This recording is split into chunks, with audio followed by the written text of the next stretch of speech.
what we're going to do today is we're going to shampoo and condition Margaret's hair first.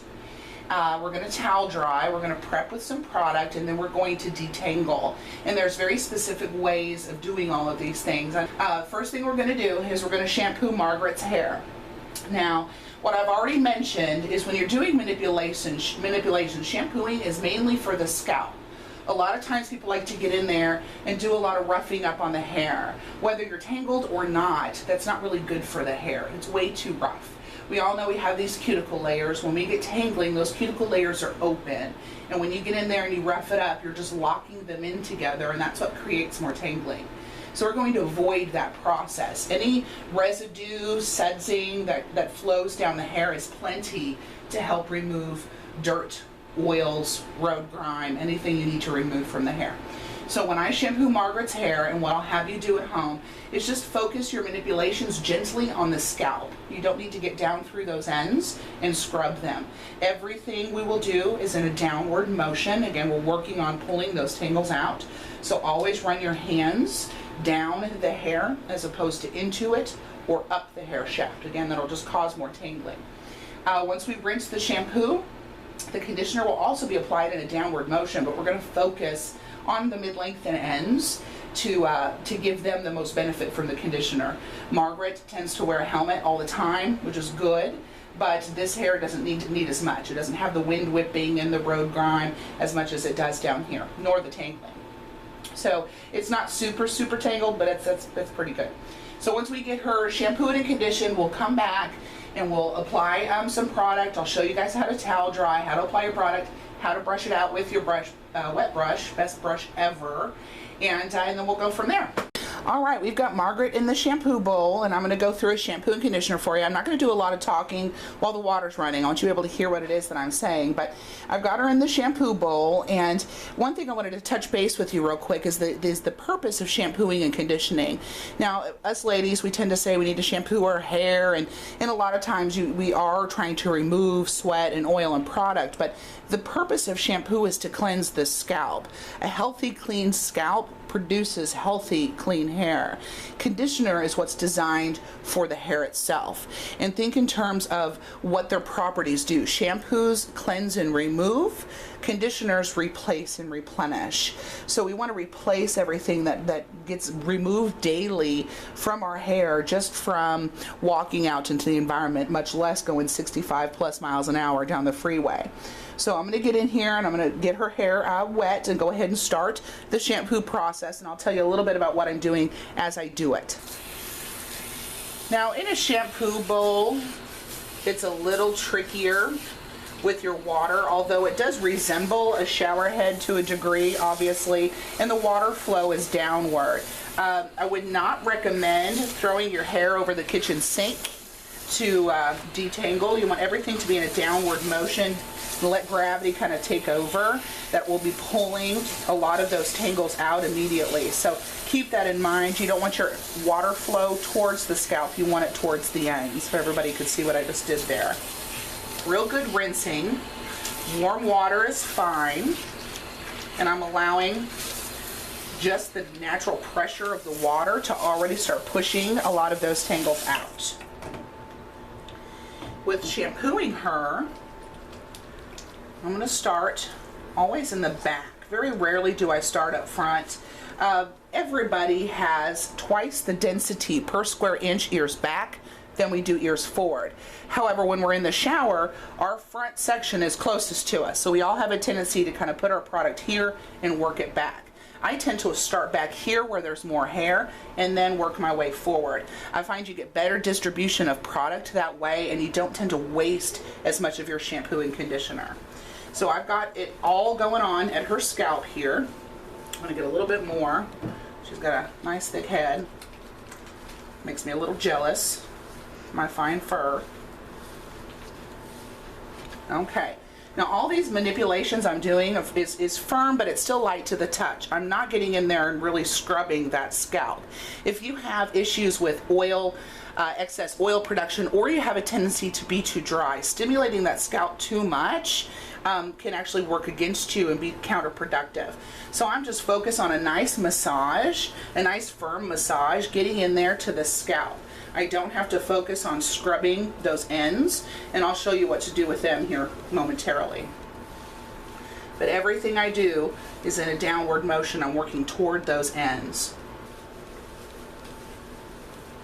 You can get your fingers in there and kind of use your fingers a little bit as you're shampooing to kind of start working the tangles out a little bit. But when it comes to cleansing the road grime off the rest, the suds and the residue from this shampoo moving down the hair is perfectly fine. You don't need to add a whole bunch of shampoo down the hair shaft. So all I'm doing is just gently manipulating downward. I'm not getting in there and scrubbing the hair, which I know a lot of us like to do. It's not necessary. It causes more problems and more tangling. You can actually feel when the road grime has been released a little bit. It tends to feel real thick and sticky when it's wet and the shampoo initially hits it. But if you're really perceptive with your hands, you can actually feel when it kind of gives, and you can start feeling more like hair again, the natural hair fibers.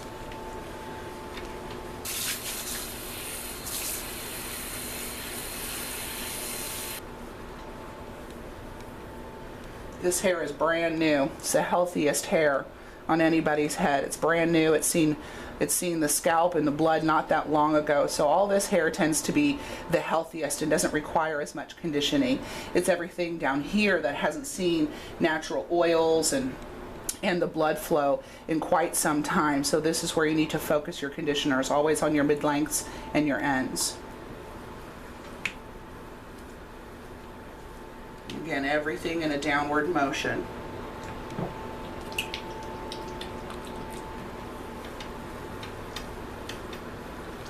Most conditioners that you're going to purchase, if they're a normal conditioner in the shower, rinse out, most of them are considered instant, meaning you put them on, they do their thing, you can rinse them right out. If it's a deep conditioner, a treatment type conditioner, those tend to require a little time, 3 minutes, 5 minutes, 30 minutes, whatever that manufacturer suggests. The conditioner I'm using on her today is a balance of moisture and protein. It's pretty much an instant conditioner. In the shower on a normal basis, I would put it in my hair and rinse it out. After a ride, however, when you're real nice and tangly, I like to let it settle a little bit. It kind of closes the cuticle layer as it settles and will hold on to some of those conditioning properties. So I'm going to let Margaret settle for just a moment, and then we'll get back to the rinsing and towel drying. All right, we are back. We have let the conditioner settle in Margaret's hair a little bit. So now we're going to rinse, very similar to shampooing, except now the water's going to be much cooler. Are you ready, Margaret? Yep. All right. Like I said in the blog post, it doesn't have to be an ice bath. It doesn't have to be frigid, but cool water always seals that cuticle down, which is our primary reason for tangling, is all those cuticles being open and locking into each other. So if we seal them down, reason says we will have less tangles. So again, it doesn't need to be an ice bath. You don't need to freeze yourself, but a nice cool rinse will always make the hair detangle easier. It'll make the hair shiny, a lot more volume and bounce. Overall, real nice for the hair. All right, are you ready? Mm-hmm. Okay, bring your chin up for me. It's always a little shocking. I just heard her gasp a little.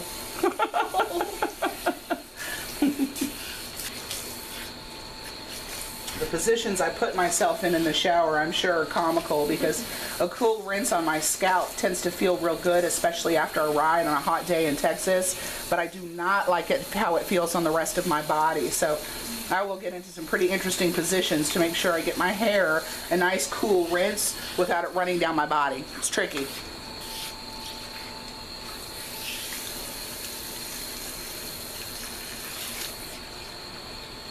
Making sure the flow is toward the ends.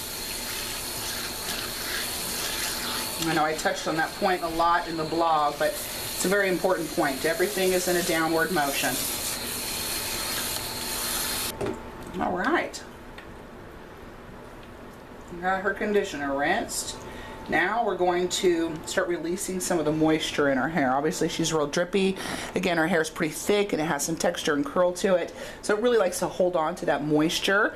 So I like to get in there again in a downward motion and just kind of squeeze the hair as I move down towards her ends.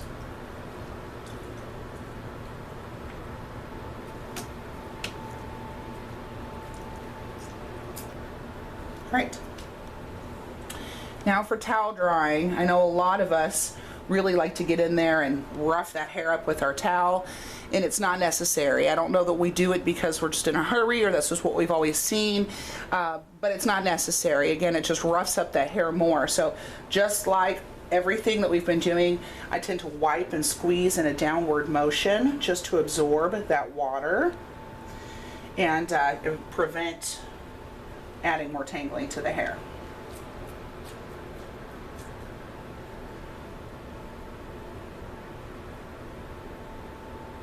All right, now we're gonna stop real quick. I'm going to get Margaret up because I'm sure this is gonna be a little awkward with the camera right here, getting her into an upright position. So we'll see you back in my styling chair.